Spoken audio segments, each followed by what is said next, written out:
Estamos de volta com você e o Mais Notícias. Vamos juntos até o meio-dia com muita informação aqui na sua TV Mais, canal 17.1, 11 horas 35 minutos, 11h35.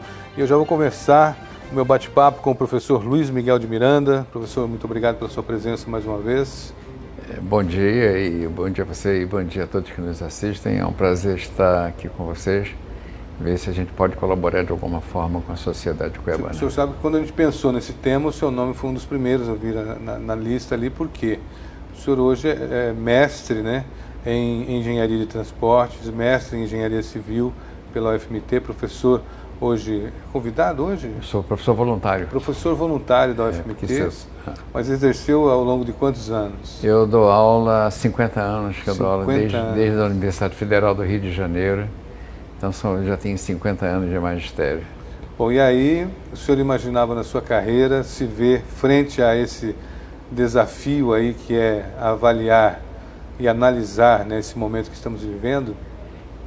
A minha formação eu comecei trabalhando no DNR, Departamento Nacional de Estrada de Rodagem, e meu contato com Cuiabá foi em 1969, com um ano de formado, que vim fazer o projeto do contorno de Cuiabá, nossa avenida perimetral.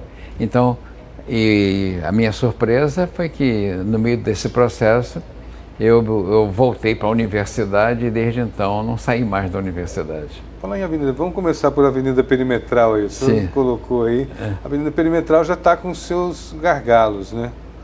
Sim. Nós já precisamos de uma nova perimetral? Precisamos. A Avenida Perimetral, ela foi concebida como um contorno rodoviário, né? Isso em 1969, nós conseguimos concluí-la em 1970, né? Foi um grande avanço para a cidade, porque aqui tinham 3 rodovias federais, né? E era o portal da Amazônia Meridional. Então, de lá para cá, nossa cidade teve um grande crescimento, tivemos a ter crescimento na cidade de 12% ao ano, né? Então, era uma explosão quando se deu o êxodo da área rural de Santa Catarina, do Rio Grande do Sul, e viemos aqui para o norte de Mato Grosso. Então, nesse momento, a cidade se transformou, passou a ser um centro de imigração, e daí por diante a rodovia de contorno de Cuiabá virou uma avenida perimetral. Hoje é uma avenida vital dentro da mobilidade urbana da nossa cidade. Quer dizer, sim. Então, a importância dela vem dessa transformação de contorno, e um contorno hoje absolutamente dentro da cidade. Não é novidade. Belo Horizonte tem 3 contornos. Nós já estamos no primeiro e estamos indo para o segundo agora, que é o contorno leste, né? Contorno da cidade pelo leste. O Miguel Sutil, ele participou desse processo? É engenheiro, né? Quando nós entramos aqui, o homem que mais de perto trabalhava com isso era o governador Garcia Borges e também o engenheiro José Luiz de Pinto de Oliveira, que é o avô do nosso presidente da Federação das Indústrias, Gustavo de Oliveira. Ele foi um dos homens que pensou, junto com as autoridades do Ministério dos Transportes, então no Rio de Janeiro, né, e já em Brasília, para o contorno de Cuiabá. Acho que é o homem que mais de perto, José Luiz Pinto de Oliveira, um grande engenheiro mato-grossense. E o Miguel Sutil, que foi um bandeirante. Ele bandeirante. As minas do Sutil, né? Nós chamamos a nossa cidade, o nosso sistema rodoviário, Cuiabá, é assim a nossa adorada velho garimpo, né? O sistema de ocupação e de andadas em Cuiabá de 1840, então com 40 mil habitantes, uma das maiores aglomerações urbanas do Centro-Oeste em 1840, esse traçado hoje, ele é praticamente o mesmo traçado de hoje. Interessante, né? Por isso que a gente chama de, assim, a nossa doce velha garimpo, que é a cidade de Cuiabá, que foi a ocupação, a busca do ouro das minas do Miguel Sutil. As lavras do Sutil. Exatamente. O desenho é exatamente o mesmo. Me deu um branco que eu tenho que me redimir, né? Porque eu falar uma besteira dessa, falar que o Sutil era engenheiro, né? Não, então deixa aí, de repente me veio aqui na mente as Lavras do Sutil, mas que bobagem que eu falei agora. Não, mas está tudo em Professor, linha direta. Mas nós estamos vivendo agora um novo desafio, que é essa definição, né? O VLT praticamente já está fora do baralho, né? E existe o BRT. Qual que é o melhor, nesse momento, qual é o melhor modal para a nossa cidade? Eu me permito fazer uma anotação. Em 2005, a Universidade Federal de Mato Grosso, junto com a Universidade Federal do Rio de Janeiro, foi contratada pelo governo do estado, com a anuência das cidades de Cuiabá e Várzea Grande, para fazer um estudo de transporte. Nesse estudo de transporte, nós fizemos uma das maiores pesquisas origem e destino. Não se coloca uma placa de ônibus, uma linha de ônibus sem fazer pesquisa origem e destino.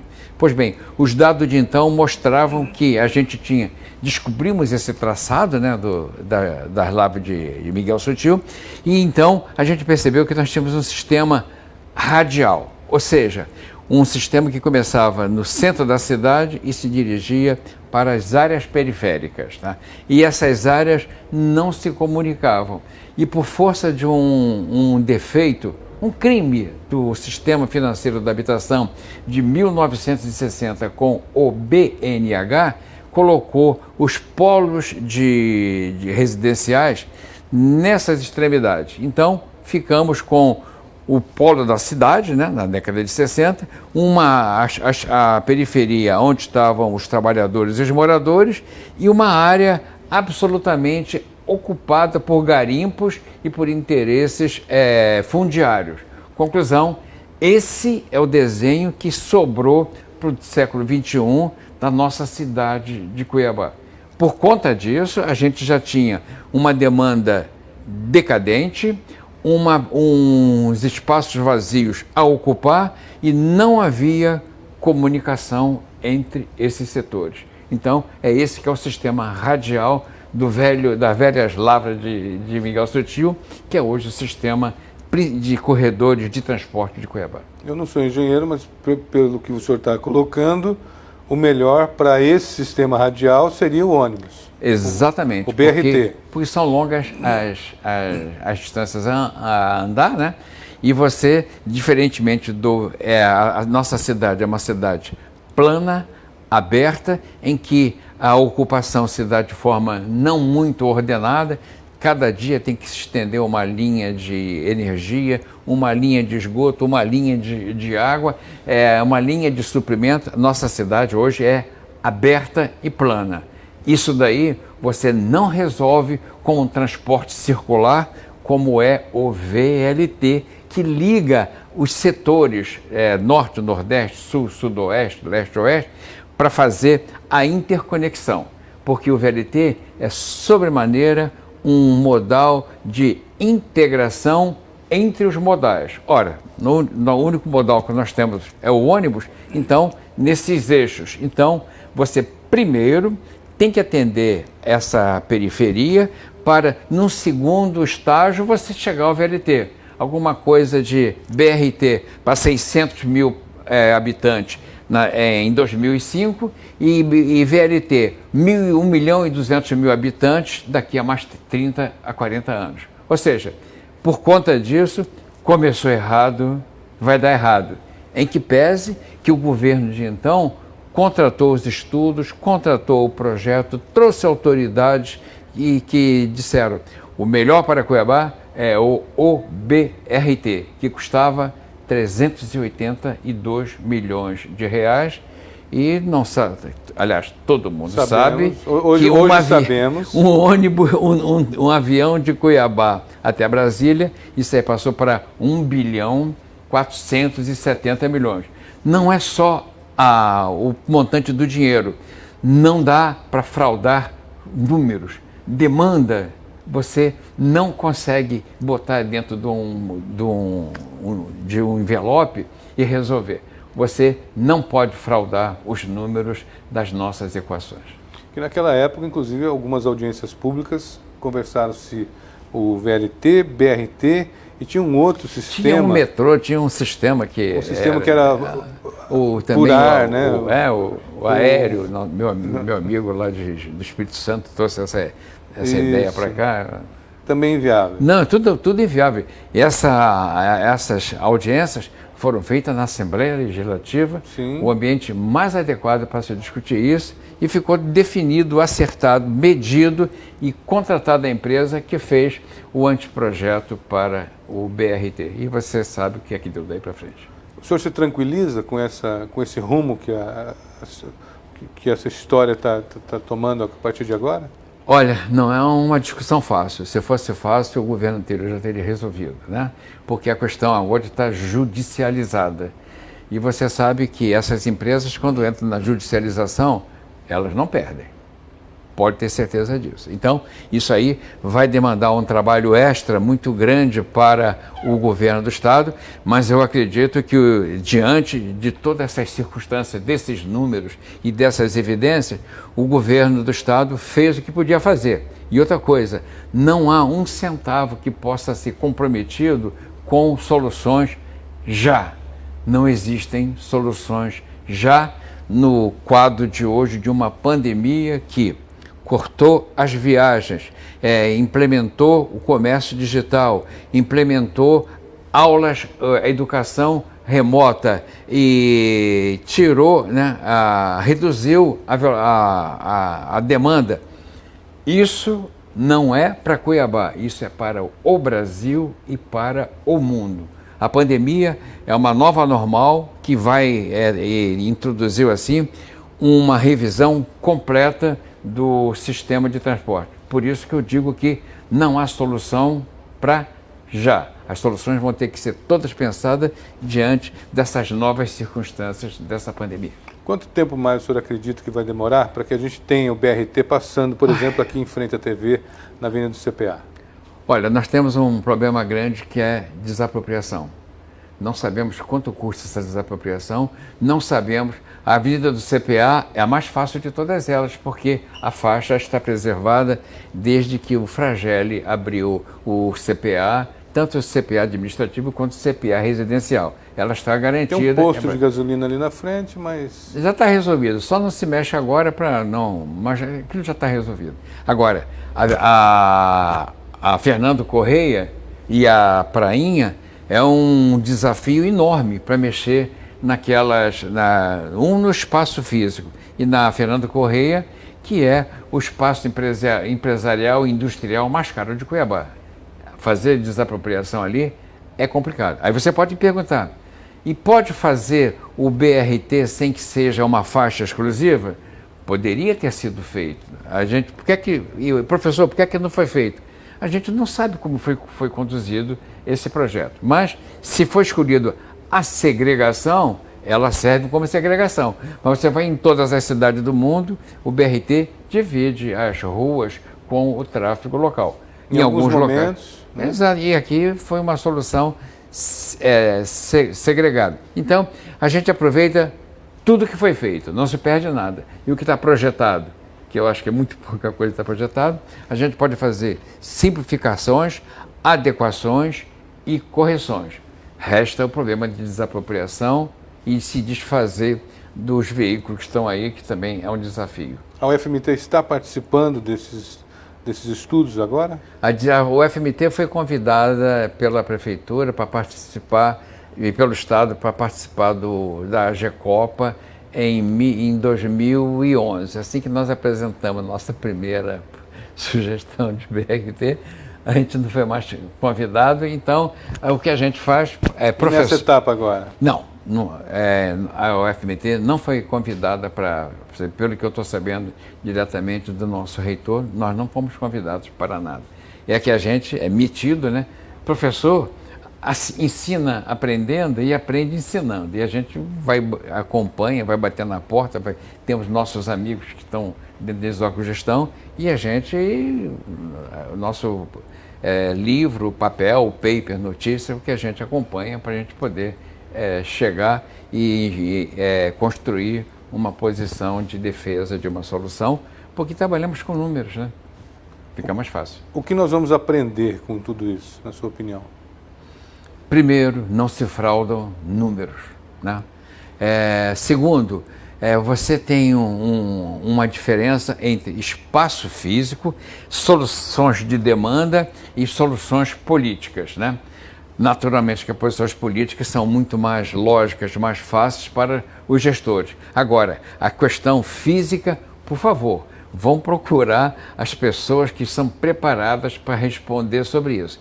Colocar um BRT em Belo Horizonte só se for na Afonso Pena, porque em nenhum outro lugar você cabe botar um sistema desse pela conta da movimentação topográfica da cidade de Belo Horizonte. E no caso de Cuiabá, você não caberia colocar um VLT para conectar as regiões onde estão os terminais de rodovia, ferroviária,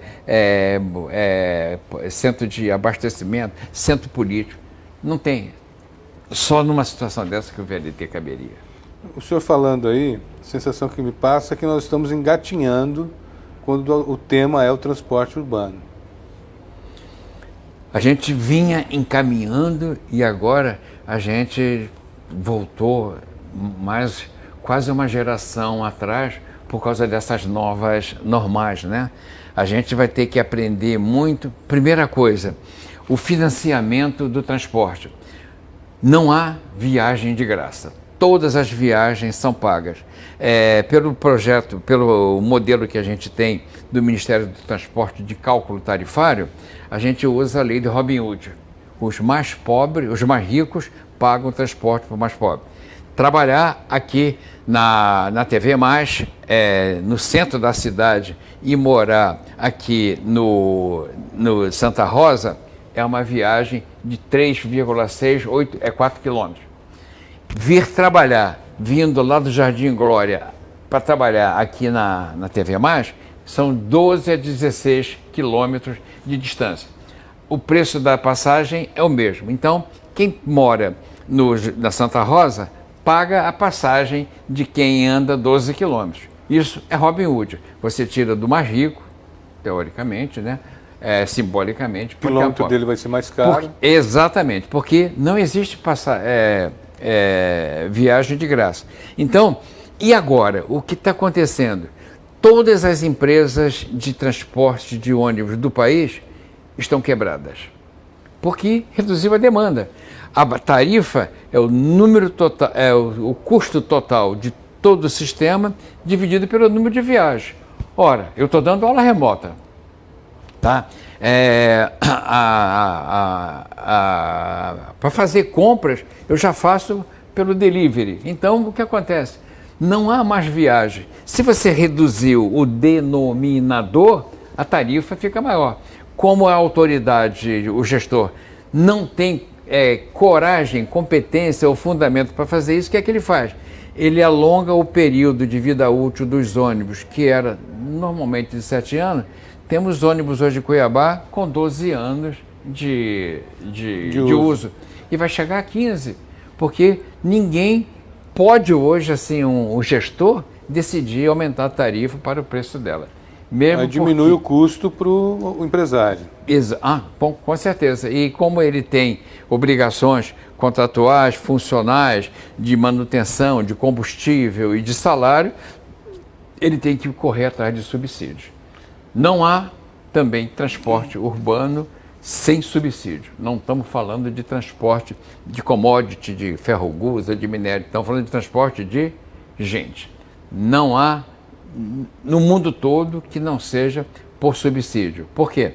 Vamos um exemplo de São Paulo. Se o metrô hoje parar em São Paulo para, o país para, e se aquela máquina produtiva parar, o país entra numa catástrofe que poucos pensadores saberiam desenhar o que acontece. Então, o que acontece? O gestor público é obrigado a financiar mediante subsídio ou renúncia fiscal. Para a gente encerrar, quanto tempo do planejamento à construção da Miguel Sutil? Em termos só da Miguel Sutil? Só da Miguel Sutil. A Miguel Sutil acabar a Miguel Sutil? Bom, para acabar a Miguel Sutil, ela não tem hoje como acabar, porque ela chegando na Fernando Correia, ela adentra ali no Pico do Amor, que é a parte, ali não tem jeito de mexer. Então ela praticamente para ali. A solução hoje é você ampliar aonde você pode. A solução da prefeitura de fazer o contorno leste de Cuiabá você transfere alguma coisa para o leste. E a solução que está sendo dada pela nova ponte do Atalaia também, você consegue transferir lá para o distrito industrial para que você alcance lá a parte de Várzea Grande. São soluções rodoviárias, não são soluções urbanas. As soluções urbanas são muito mais complicadas.